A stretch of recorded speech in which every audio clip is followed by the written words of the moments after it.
Hello, my name is Kendall Hinchliff. I am a sophomore at Grand Canyon University, and today I'm going to be discussing my reaction to the article, The Body Ritual Among the Nasarima by Horace Minor.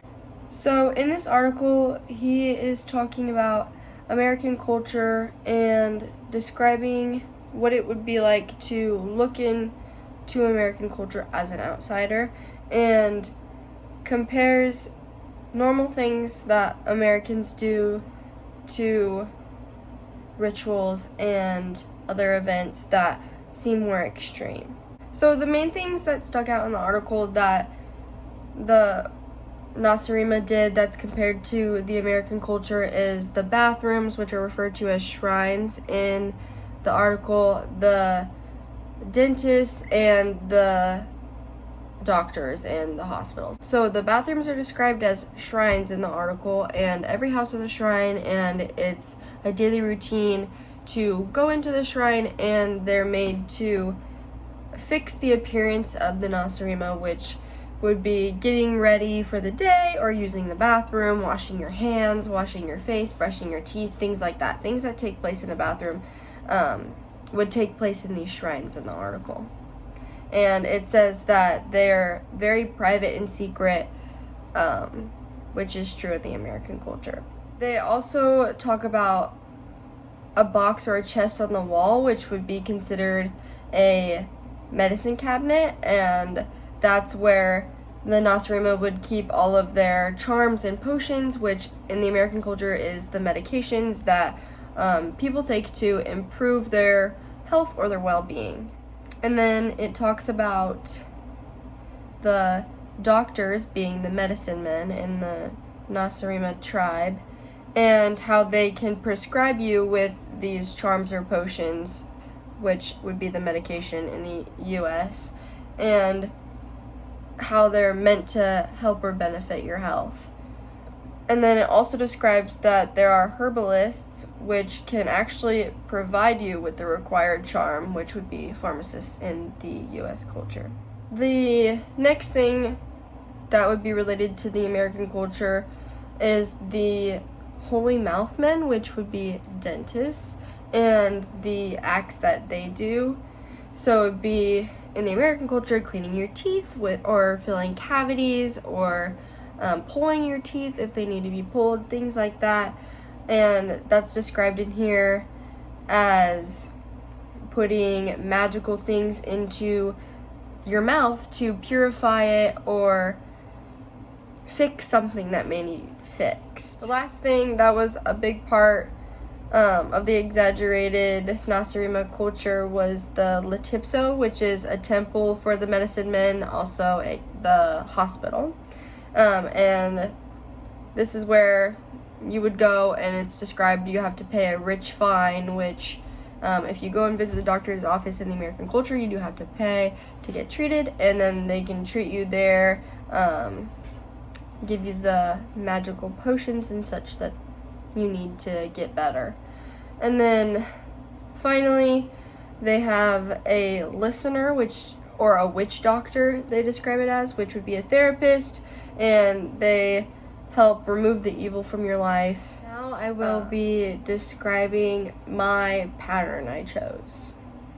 So the tradition dates back to 2,000 years ago, and people are still performing this ritual. The event occurs one night a year, but people prepare for it for a month or two. Extravagant decorations, foods, activities, and costumes are all part of this ritual. People will put up decorations months before the event. They are usually things made to scare other people. The decorator's goal is to scare other people, especially kids. They put up dead bodies, huge spiders, vicious creatures that could kill you, animatronics that jump out at you, making people scream and cry. Then, the night of the ritual, everybody dresses up in a sacred costume. The children dress up in sweet, innocent costumes, and the teenagers dress in as little clothes as possible. Then there are the people that dress in terrifying clothes to torture the minds and well-beings of kids and fellow peers walking around with intent to scare them. The children wait until it's dark, and then they walk from house to house of strangers begging for a gift. and the gifts handed out are made to give kids mouth problems and are made to make them fat. This goes on all night while there are others trying to scare the life out of children. The teenagers don't get gifts, but instead they drink as much poison as possible. This makes them lose their minds and fall over the place and no longer have control of their bodies. The poison also controls the body's organs and can cause them to later fail. The night is full of terror, screaming, and mistakes. After the ritual, the decorations stay up and let the horror linger on for a little bit longer before they're taken down and put back up for the next year. So I just described Halloween, all of the aspects that go into it, if you couldn't tell. So on Halloween, kids dress up and go trick-or-treating, and teenagers tend to go to parties with friends instead, so that's where the poison comes in. They're drinking alcohol instead of going trick-or-treating, and the kids trick-or-treating are begging for the gifts that make them fat, which would be candy being handed out at the door. And then for the candy aspect, the parents hand out the candy and let their kids have fun, and the decorations can be fall themed or spooky themed, which as described in the story above, the scary costumes would be like the werewolves maybe, or a skeleton or a ghost or a character from a movie that's scary, and then all the blood and gore can scare people too. I picked Halloween as the American culture event that I wanted to describe because I feel like it can be pretty misunderstood if you don't understand the holiday and you're looking at it from an outsider in, because it is quite weird to walk around to strangers' houses or dress up in scary costumes. In the article that I read called "Why Do We Celebrate Halloween" on a website called Britannica, states that Halloween started over 2,000 years ago and it was a day to ward off spirits and pray for the dead, but now it's changed mostly into kids going trick-or-treating or dressing up in Halloween costumes. The spooky aspect of Halloween somewhat carries the concept of spirits and the dead, but not in the same way, because the decorations recognize the spirits, but it's not to ward them off necessarily. The American culture has changed the holiday to be festive and fun instead of very sad and cultural. And I don't think that this has had a bad effect or a necessarily good effect. It's not been beneficial or detrimental to the American culture.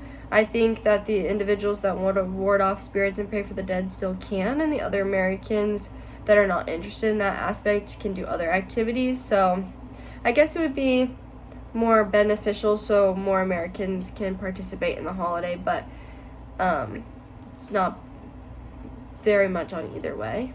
After understanding the Nasarima article, it made a lot more sense how outsiders can view the American culture and misinterpret things. When someone is not familiar with activities that occur in a culture, they can seem very odd. I chose to describe Halloween because it could be perceived as pretty weird and from the outsider's view. Which leads me to my class concept of perception, and perception is described as something that can lead to misunderstandings and miscommunications. If an outsider does not understand the holiday of Halloween, they can perceive it as creepy, satanic, and messed up because Americans are allowing children to partake in something involving horror and sometimes gore, and allowing them to walk around to strangers' houses, which can be unsafe. But when you understand Halloween, you perceive it as a fun day for children because they are typically not involved in the horror aspect and they just trick-or-treat and have the fun costume side instead. Perception on culture is very important because your perception leads to the conclusion that you make on other cultures. So if you don't understand a culture, you can look at it wrong or make bad assumptions, which is what the Nasarima article is trying to get at. And what my description of Halloween was trying to get at. Yep, it's just important to understand other people's culture so you know the truth instead of assuming, and it can be weird for outsiders to look into cultures that they don't understand, but with research you can always understand a different culture. Yes, that's it for my video. Thank you.